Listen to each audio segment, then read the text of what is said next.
The results of the Gaza war are still to become clear, but it's not too early to make a provisional assessment. The horrific costs in terms of Palestinians killed, injured and displaced is unprecedented in the 75-year struggle between the Israeli state and the Palestinians. Even the Nakba did not see this level of death and destruction.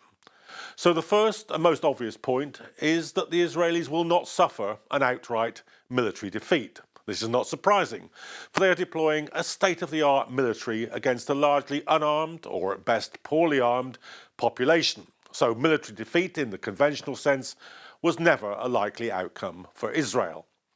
But even in the military register, the Israelis have not by any means had things all their own way. And given the asymmetry of arms, they have suffered a high military casualty. They have not, and are not likely to, destroy Hamas or decapitate its leadership. Only one Hamas leader has been killed by Israel so far. And the unrelenting and barbaric nature of the Israeli Defense Force onslaught will ensure that Hamas continues to recruit for decades to come. Many Hamas fighters were orphaned in previous clashes with Israel, and tragically there are many more orphans now.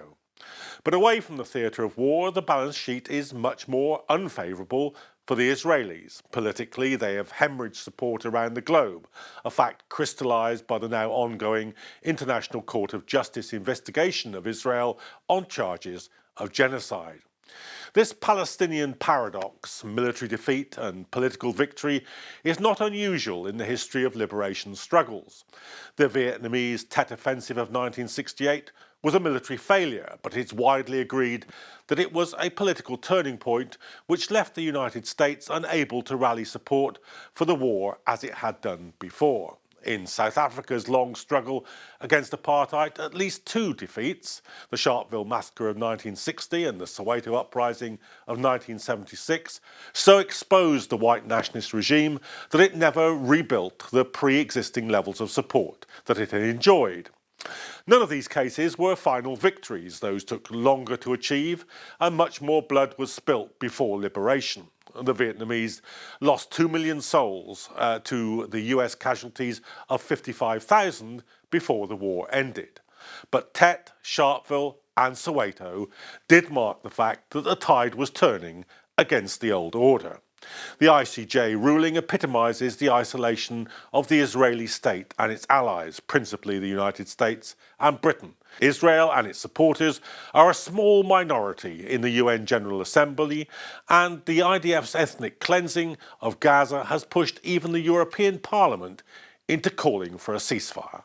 Mais si vous êtes revenus à la raison, chers collègues, appelez aussi à la justice, en soutenant l'initiative de l'Afrique du Sud de saisir la Cour de justice internationale pour établir le caractère génocidaire de l'action d'Israël, mais aussi en suspendant notre accord de partenariat avec Israël et en arrêtant nos exportations d'armes vers Israël. South Africa's decision to bring the case of genocide to the ICJ was historic in itself. African states have long complained that international courts, particularly the International Criminal Court, rather than the ISJ, only find the enemies of the West guilty and never the leaders of the West itself. This was a charge particularly made about the failure to prosecute George Bush and Tony Blair after the illegal war in Iraq. The saving of life is not merely with respect to having a ceasefire, it's to ensuring that humanitarian aid is provided to those who need support, as well as ensuring that the state of Israel, which is currently the occupier and administrator in Palestine, provides the necessary basic services that the residents of Gaza and the West Bank require. This is a historic day. Palestine welcomes the momentous order by the International Court of Justice. This order means that the court recognized the gravity of the situation and was convinced by South Africa's compelling presentation that was based on law and fact that there are plausible cause to believe that Israel is committing genocide in Gaza. It means that the cries and suffering of our people in Gaza have been heard in the great hall of justice. Serious, though this reverse for Israel and its Western allies is, it does not come alone, but as part of a trend in which power has been ebbing from the United States. The US, of course, remains the world's most prolific arms spender by a very considerable distance, spending more than the following 10 biggest arms spenders, including China, all added together. Its military is the best equipped in the world. Its force projection capacities are unmatched.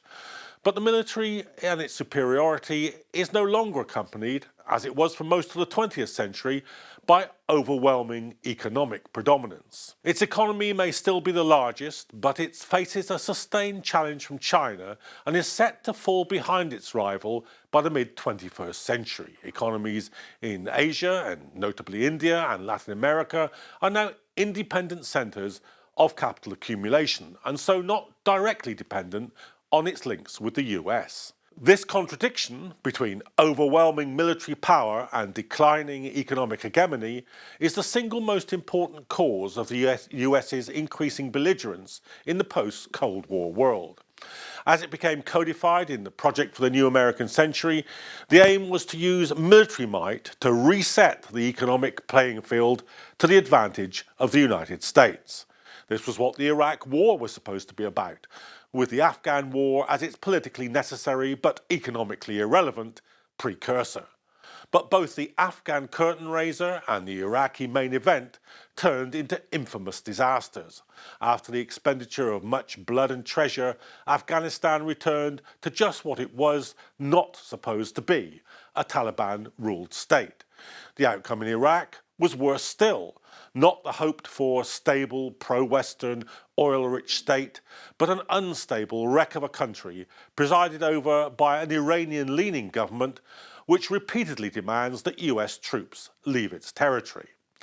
Indeed, the single most important effect of the Iraq War has been to magnify Iranian influence in the Middle East.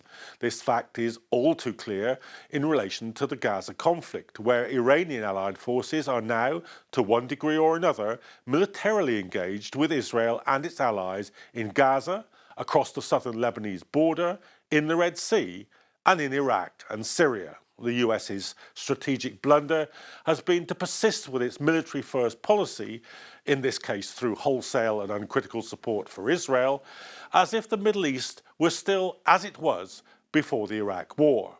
No cognizance seems to have been taken of the diplomatic and political damage done by the defeat in Afghanistan and Iraq. It now seems that the Gaza syndrome will be added to the Iraq syndrome, that the isolation of the United States and the United Kingdom and the ineffectiveness, if not the destructiveness, of their military superiority will be reinforced. So the US has fought a series of wars in the Middle East which it should not have fought, and in which it has been defeated and suffered enormous political damage.